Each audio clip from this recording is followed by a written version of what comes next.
Welcome, everyone. We are going to wait a couple seconds to allow attendees to join this webinar.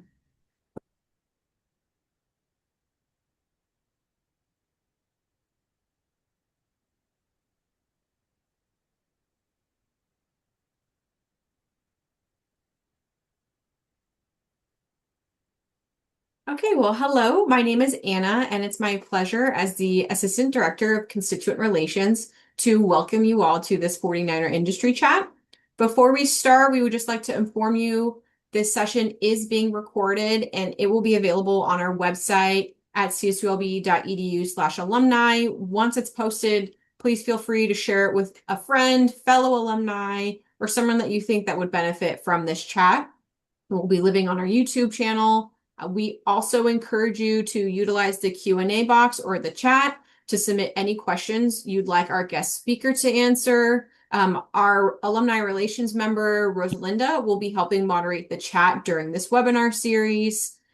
And now I would like to introduce you to our alumni host, Sandra Adams. Welcome. I'll just start off by reading your bio before we jump into this chat. So Sandra Adams is a security operations specialist with the Walt Disney Company and a recent graduate as of this semester of Boston University, who pursuing a career in law and public service. In her professional role, she has contributed to operational and program improvements within security initiatives while also engaging in policy and legislative advocacy focused on safety and survivor-centered protections.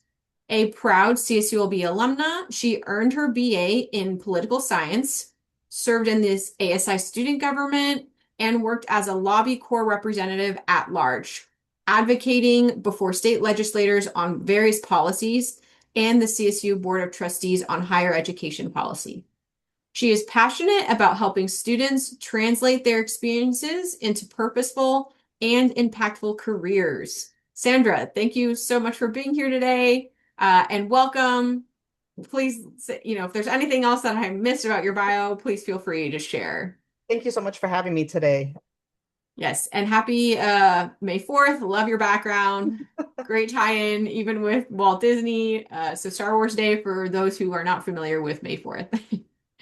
Okay, well, let's just start to jump into our first question. So can you please tell me about your experiences and what led to you receiving your BA at Cal State Long Beach?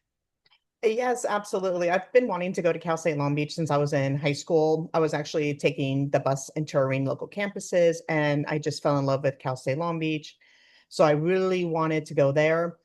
And when I got into Cal State Long Beach, when I transferred in actually, and started with the political science program, I saw that they had a really strong public service and criminal justice foundation at the same time. And I was already involved in public safety, understanding how systems respond to risk and crisis. So Cal State Long Beach actually gave me that opportunity to explore that further through coursework and leadership opportunities. And that's what really shaped my direction with the career in which I'm going in currently. Oh, amazing. I love that. And so, you mentioned there were some courses, maybe some professors that were part of your experience. Can you share more about what your student experience was like? You were in ASI, so what other clubs or activities were you involved in as a student? And that also kind of helped transform where you are today. So my experience was pretty much just ASI student government, especially I started off as an associate justice, sitting on things like grade appeals and sitting on certain councils like the degree programs and evaluating those, parking and transportation. So I got to learn a lot about how the school was a system within the state of California and how the school worked, and each Cal State has their own system. Yes. When I decided to move up to Lobby Corps, I started working with the other Lobby Corps and, ASI presidents from the other 22 campuses. So then it was like my network just got bigger because now I get to work with students from other Cal States that might be the same major as me. They might not be, but we all have the same goals. So it was pretty impactful to be in ASI and to do that, to get to know people from other campuses. We all went to Sacramento to Oh, lobby fun. legislation to our local legislators, and we were working with each other. And sometimes we would sit with a legislator because we both shared it, like Long Beach and Dominguez Hills share a couple Mm-hmm. of legislators. So we kind of combined into one and said, this is how we stand on these policies. This is how, we want this meeting to go. So it was like combining what I learned in the classroom with this real world experience. So it was kind of like seeing classrooms come to life. Oh, I love that. Yeah, So getting that real hands-on experience from all the stuff that you're learning. It's very yeah, it cool. was it was pretty exciting to kind of see the pieces come together. Yeah, very full circle. And very cool that you mentioned expanding your network, which is so important for a lot of our students at the university. So even though, might not be at Cal State Long Beach, but our neighbors, Dominguez Hills, also a great way to connect with those that might be in that same industry. Okay, Yes. so can you tell me a little bit more about how your experience at ASI and Lobby Corps prepared you for your current role now? So my involvement with Lobby Corps and in ASI student government gave me a direct insight into how large systems operate, how decisions are made, where communication breaks down, how it breaks down, and how policies actually impact people in real time. Mhm. And that experience is what actually shaped my current focus, which is system fragmentation and violence prevention. It really helped me to see where the failures are and where the gaps in the system are. Mm-hmm. So then it becomes, how do we fill these gaps now that I know how these systems work? Oh, interesting. Okay, and then kind of also fast forwarding just a little bit, you were also a legislative fellow with the Long Beach City Council. I Can you was. share what was that experience like, and what was the most impactful policy issue you maybe worked on during that time? So I worked with Council District 1, which is Councilwoman Mary Zendejas, and I was actually given a pretty big project. I had to organize her policy roundtable with the Long Beach Police Department and a bunch of experts on housing and economics. And that was so she can work with them for her policies that she's going to present to the city. And this Oh, wow. ultimately led to her being the first councilwoman to have a state of the district address. Like how Mayor Richardson has a state of the city, she had her state of the district. And it all started with the project I did, which was the policy roundtable. So, and then I also had to do some policy research and try and fill in those gaps as well. Like, this is the gap with affordable housing. How can we do this? Okay, and then can you tell me how did you get into that fellowship? Was it through connections you made, through Lobby Corps? How did you stumble across that? It was actually by accident when I saw a flyer for the meeting, and I was actually part of the first cohort, the first. Oh, wow. So I was one of the very first 48 people to be selected for this. Oh, very And cool. hundreds applied. Like, I was told over 300 people applied for it. So with that flyer, I attended the information meeting on campus at Cal State Long Beach. And then I ended up just putting in my application last minute, ended up having an interview. And then a couple of days after Christmas, they said, congratulations, you've been accepted. And went and did Mayor Richardson's State of the District, where a lot of us stood up there to represent his new Long Beach, Public Service Corps and Hmm. what it was all about. And I had no idea where I was going. I had no idea I was going to be part of the legislation department during that time. I don't think any of us did. We found out much later. Yeah, So, you guys were the guinea pig cohort, it sounded like. oh, we were, but we got to meet Mayor Richardson that night real briefly. We got to meet some of his policy people and his community development and some of his staff. So it was actually a really cool experience. I'm really glad I got to do it.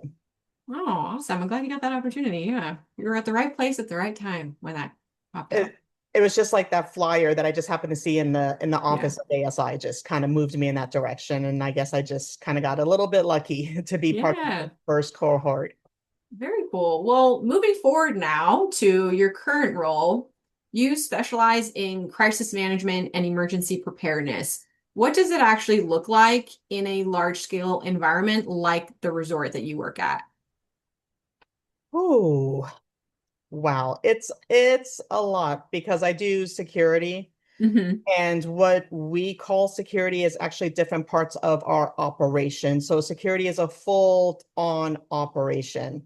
where we work various positions resort wide, and we are guest facing. We are the first people that guests see, especially if anyone's ever been to Disney recently. You come and get your bag checked, Mm-hmm. you see security. Yes.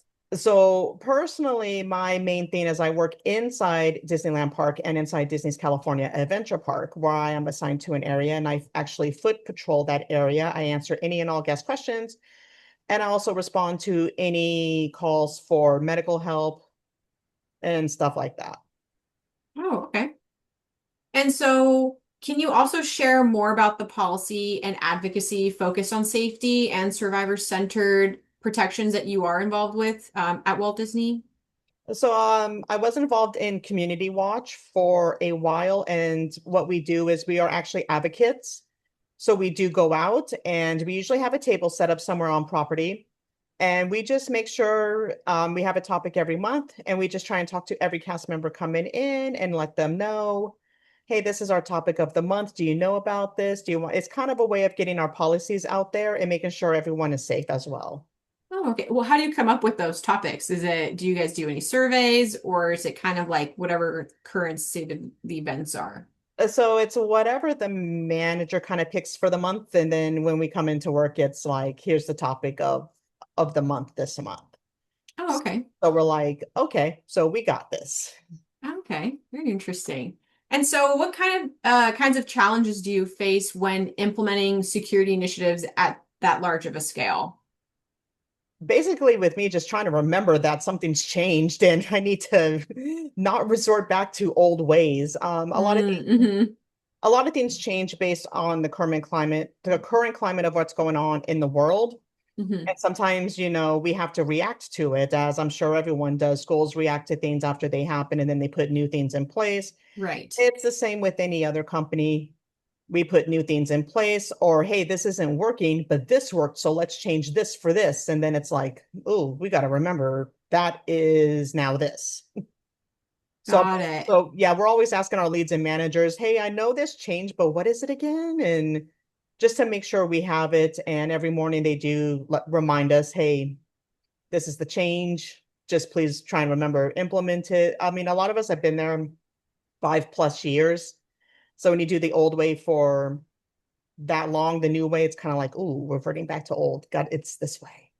And can you share a little bit more about like some of examples of those changes? Is it maybe implementing more technology and systems? Or is it like following chain of command? What is that type of or an example of the type of change that you guys have to implement now with, the new day and age? I'll give you one example. Like if we're guest screening, there'll be a new item that is actually prohibited on our property now. Like for Hmm. example, selfie sticks. We don't allow Oh, interesting. we don't allow selfie sticks on our property at all. Oh, really? They are a danger to the people around. They can hit someone with it. So, if you've been, our areas are kind of small. They can get impacted with people quite Yes. quickly. So it's, once I got into parks and I started working, I'm like, okay, that's understandable. And then as I'm walking through Galaxy's Edge, people who have the tripods kind of use them as the selfie sticks. And that's when I almost got hit with one. So then it's like, okay, now, we kind of, and when we come in as guests, it's like, okay, we see why. We see why they're selfie Yes. sticks. We get it now. Yeah, and there's a lot of influencers who are diehard Disney fans, so I see what you mean. Where they kind of might be get distracted and where they're going because they're just recording some content. But I never even Well, thought of that with the whole yeah, and selfie it's like they're sticks kind of looking at the camera too. So it's like they're kind of holding it up and they're looking at the camera instead of where they're walking. And it's and like, their surroundings. yeah, and it's Yeah. like I get it. You want to have your video look perfect, but you need to take into mind that there's other people here too. And Oh, interesting. we don't want them to get hurt. So Right. so now we see you still people kind of propping them up with drinks or on our trash cans and stuff. I'm like, you know what? It ain't hurt nobody. Yes. Yeah, I do see that whenever they do their food reviews. Yes. Okay, well, we just got some questions in the chat. One is, how has working at Walt Disney shaped or deepened how you personally think about safety and security? It's actually deepened it a lot more because we do receive quite a bit of training, which I cannot say. I did Uh-huh. sign a non-disclosure agreement, so there are things I cannot say, but it does deepen. because we are responsible for people's safety. Ultimately, we are in public safety.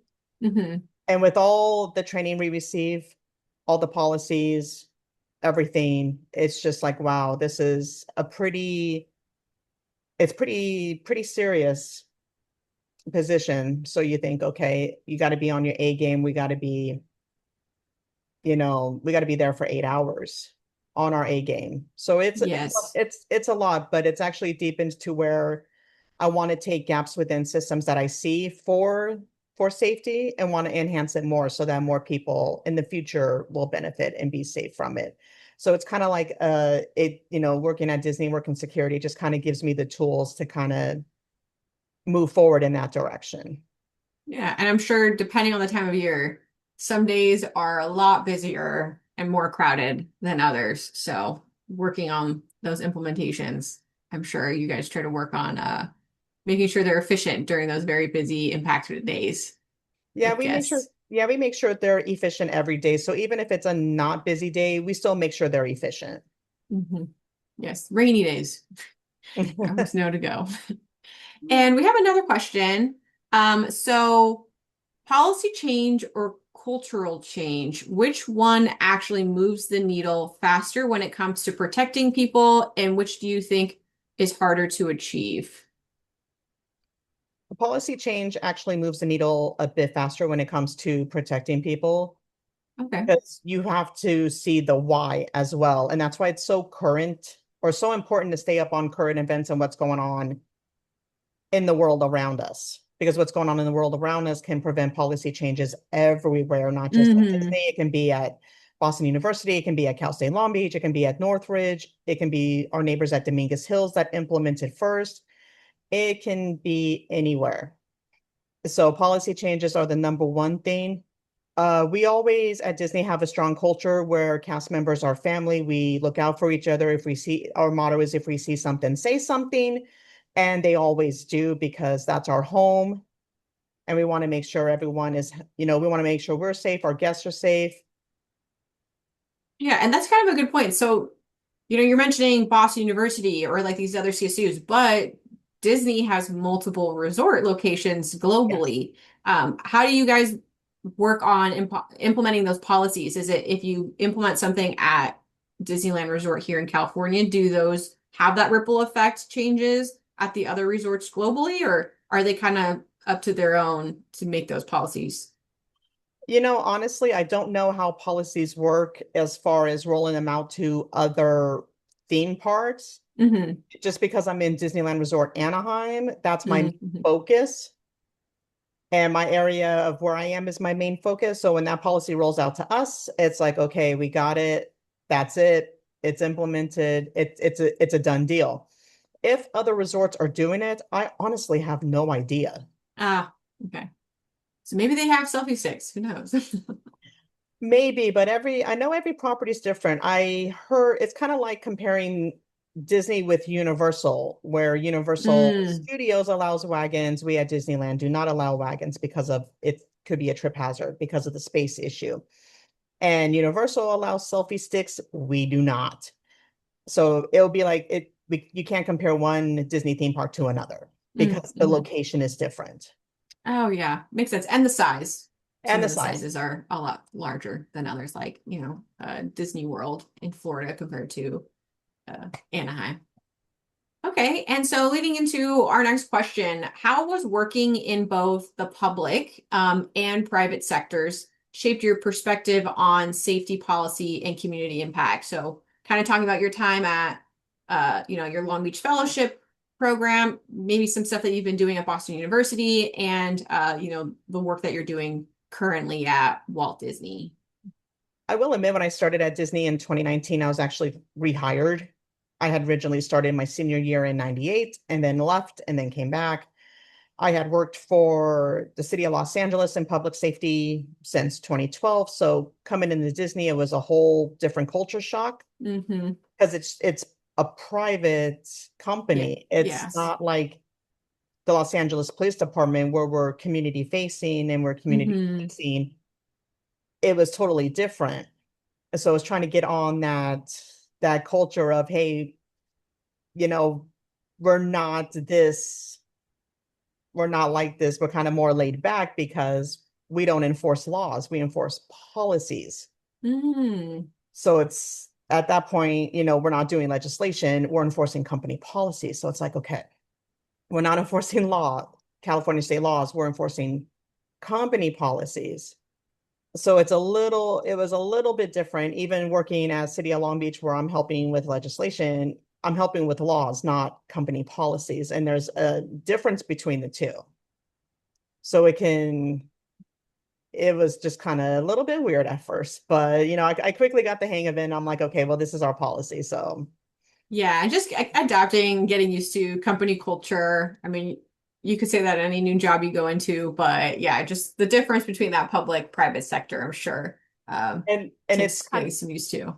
yeah, and it's kind of weird because we're public facing. So it's like we're private property that's open to the public Mm-hmm.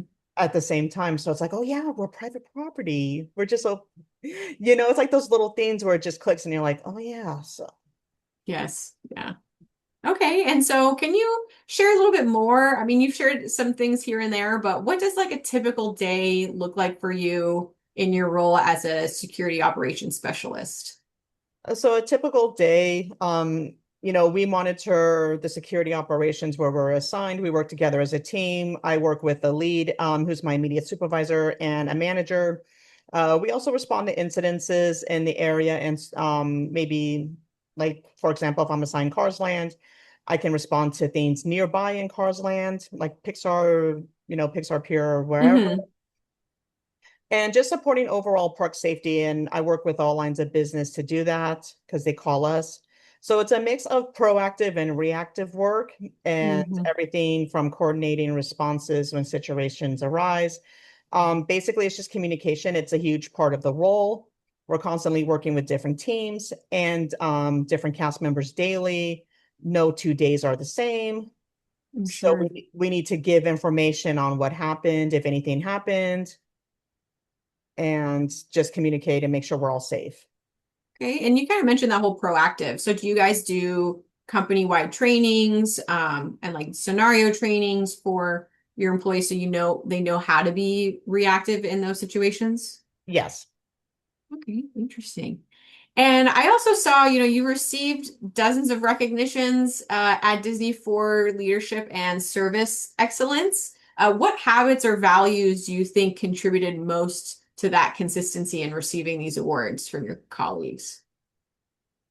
Yeah, you mentioned it, and the number 37 popped in my head because I know that's how many I received from It's from amazing. That's a large number. and well, it's a combination from coworkers and guests and leads as well. So it's pretty much just knowing the operation and the timing of everything, and basically just listening and taking initiative to do things. Amazing. Yes, and being reliable. Sounds like that you Yes, are. yeah, being reliable, I know I've earned cast members' trust because I'm just completely honest. I make sure I talk to whoever I'm with, wherever I'm at every single day and say, hey, my name is Sandra. I'm at Disneyland Security. I'm here for the day. If you need anything, just let me know. I'll be around.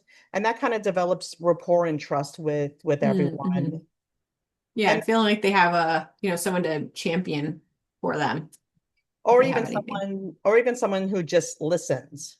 Yes. Because That's it's the same with the guests. They'll come up and just want to talk, or they'll ask me recommendations for stuff. And it's like, well, I eat here a lot. I can tell you what's up. We come in Mhm. as guests too. Yeah, I love that. Yeah, So it's building yeah, that relationship. Yeah, it's also important with colleagues.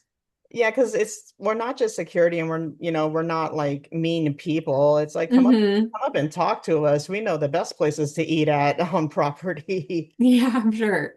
I love that, especially depending on the time of year too. The menu always changes. Menu So, menu sorry, go always on. changes in parks, yes, but there's also places in downtown that, like a good place to get a pizza would be Naples in downtown. Yes. Yeah. I frequent downtown sometimes more often for food than I do in the park.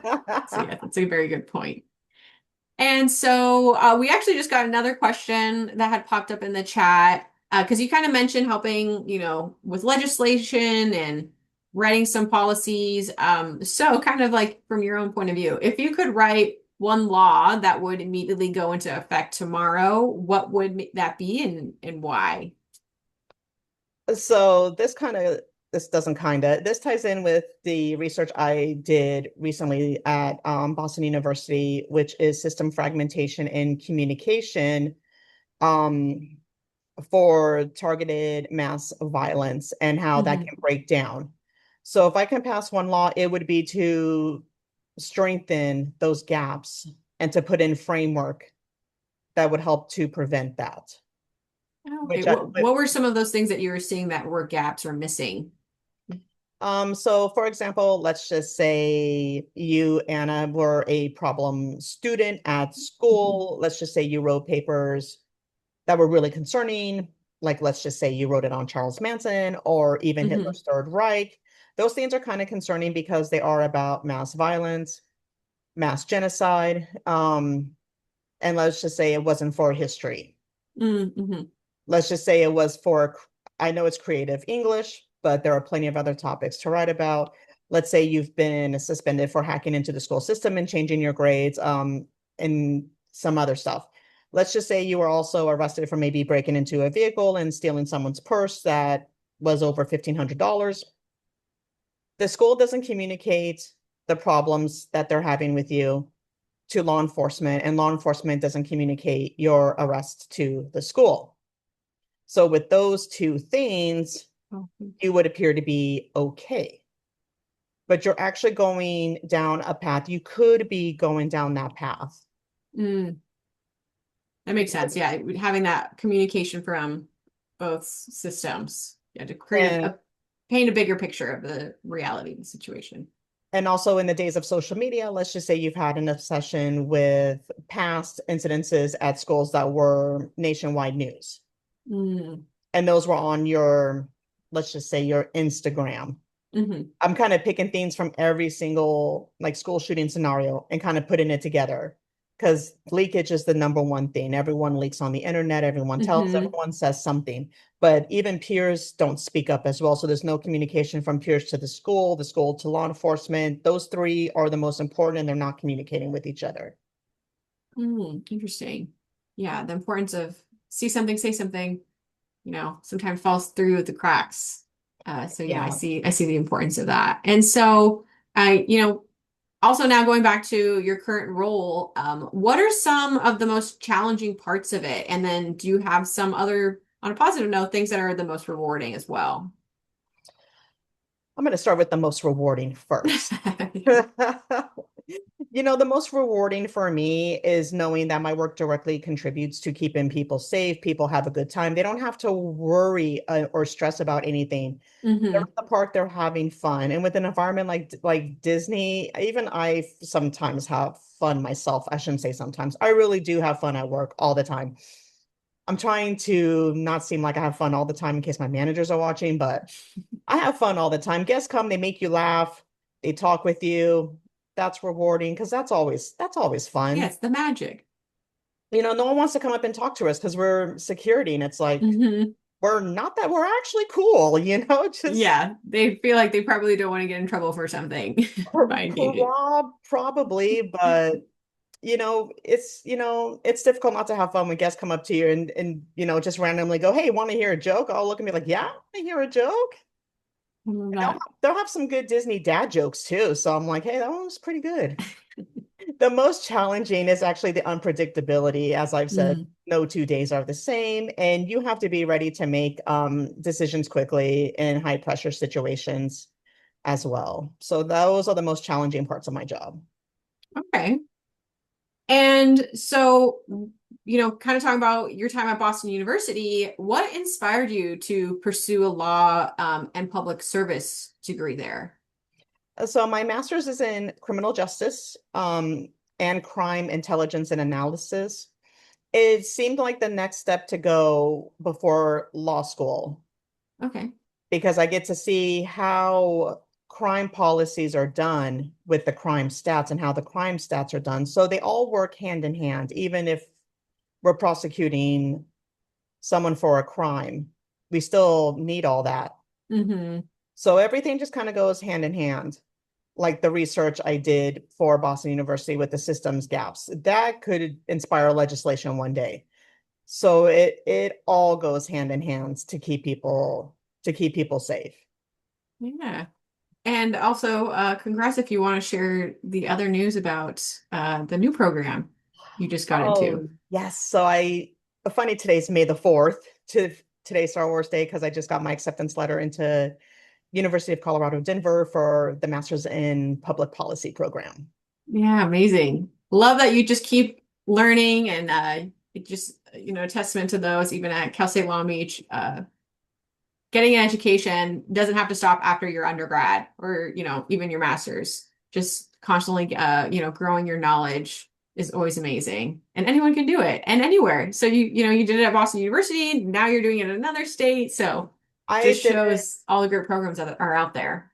Yes, I did it at Boston University while working full time at Disney. So I was like literally in my car on property, writing stuff out and doing discussion boards before I go to my, before I clock in for shift.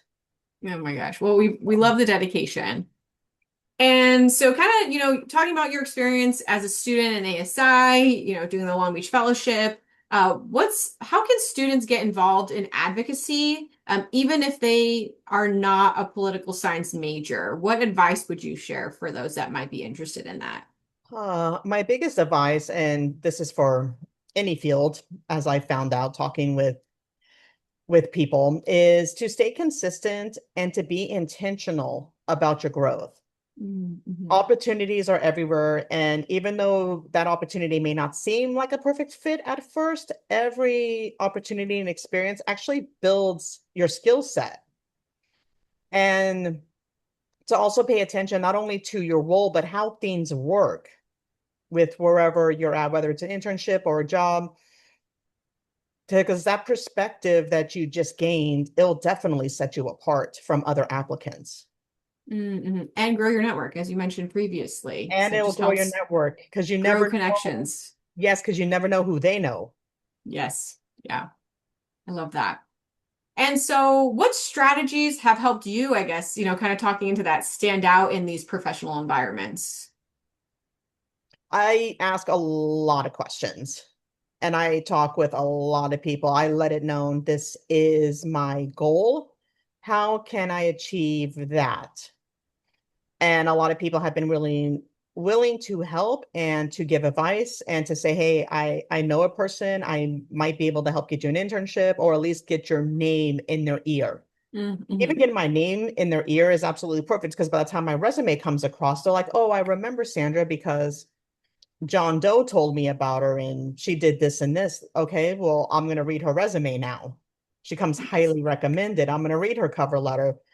If I don't get it, then I was beat out by people who were obviously a better choice.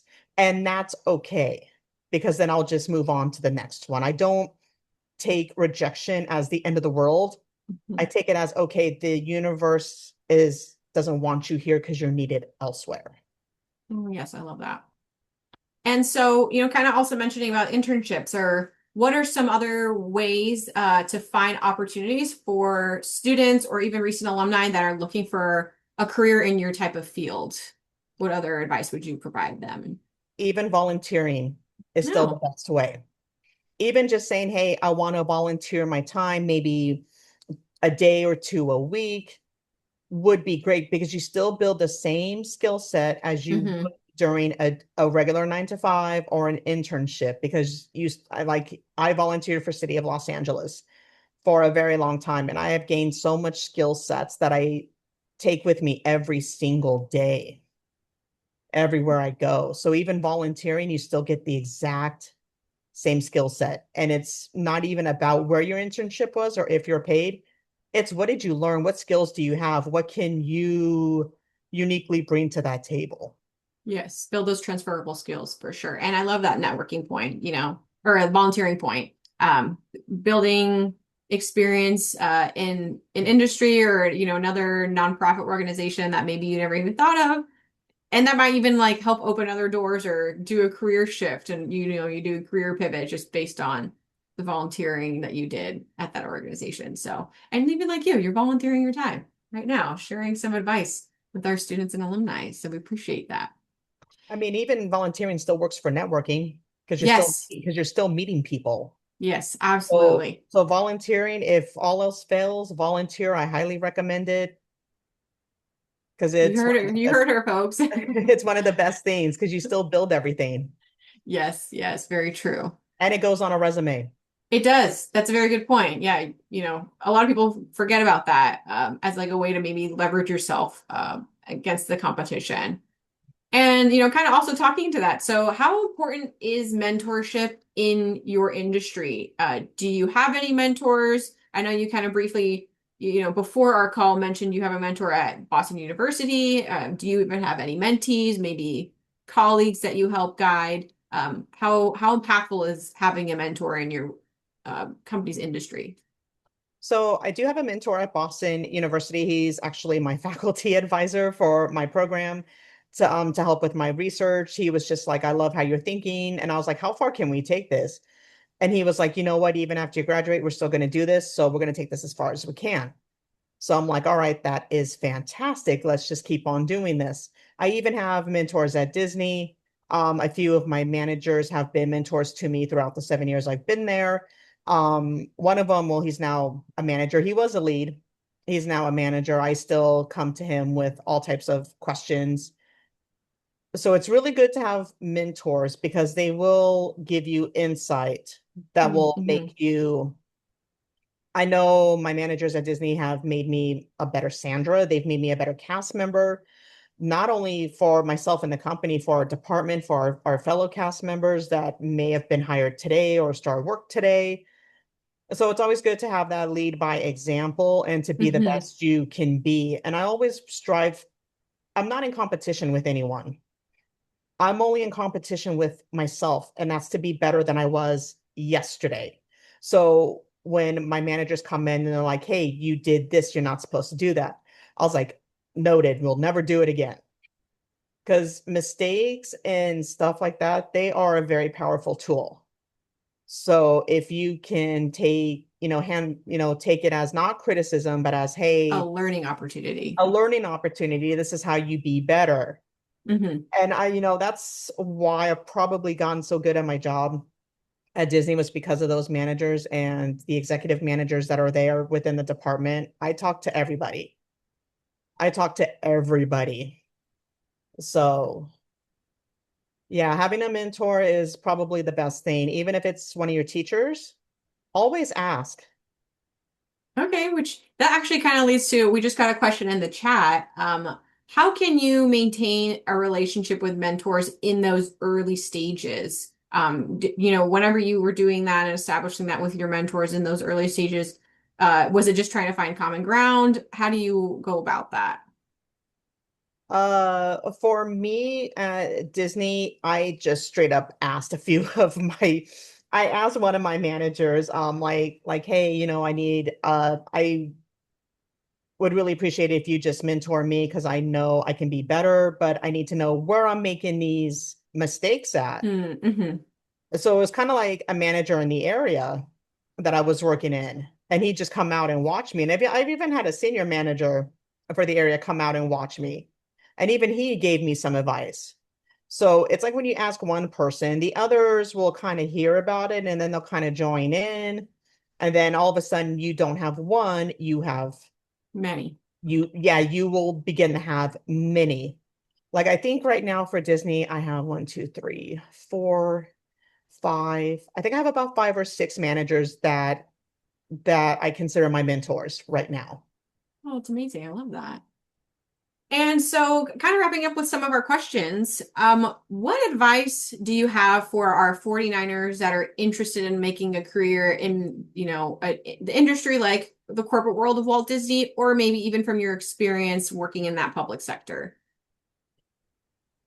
Take opportunities, just take them. It builds your skill set. Even if you think, oh, this won't serve me later, you never know. It just might serve you later. Like the skills I learned at the city of Los Angeles, I didn't think they'd serve me at Disney, and come to find out, because it taught me to be detail oriented, it serves me at Mm-hmm. Disney because Disney's very detail oriented, so is legislation. So is school when you were writing your paper. So I'm like, oh, detail oriented is very, very, that's Transferable. Yes. yes. And even learning anything, even if it's learning how to write a thesis, that's going to serve you well later because if you can write a thesis, you can write a presentation. Okay. And we actually just got kind of like a silly question in the chat, because it's kind of What is Disney it? related. So, what's a Disney character that you think would make a surprisingly great security operations specialist and why? Amazingly enough, I think the Mandalorian and Grogu would be Oh, there you go. the best. I was going to say Stitch, but he's a little bit too crazy. He can be a So little erratic. he can be a little, I mean, even Boba Fett would probably make a pretty good one. Oh, that's very But good. my money's on Mando and Grogu right now for being a security officer at Disney. I love that. And for those that might not be familiar, we highly recommend watching the TV show before the movie comes out. Yes. The movie The Mandalorian and Grogu is actually going to pick up where what was it, 2 or 3 seasons of The Mandalorian left off. Mhm. So it's going to Yes. tie up that series right now. Yes. Love that question. And so, last question before we officially wrap it up.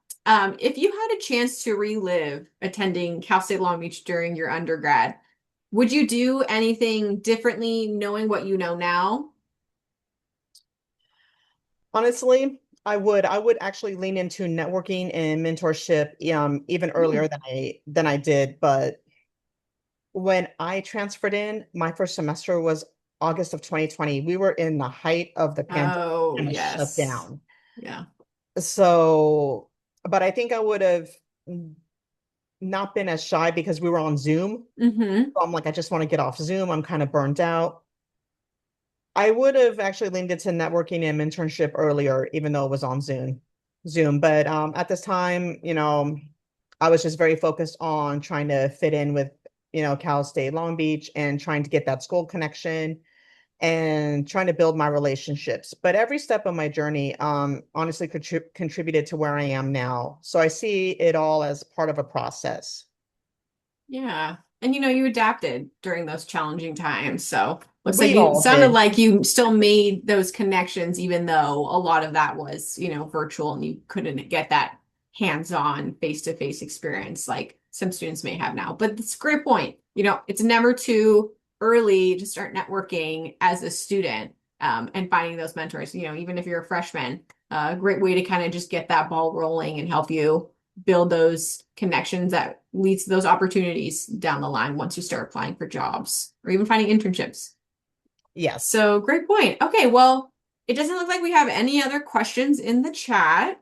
So thank you everyone for joining us today. And thank you so much, Sandra, for joining us today, especially on May 4th. Once again, you will be able to visit the alumni website in the weeks ahead just to see this recording, and feel free to share with those that you think could benefit. And please also make sure to follow us and Sandra on LinkedIn. And thank you and go Beach.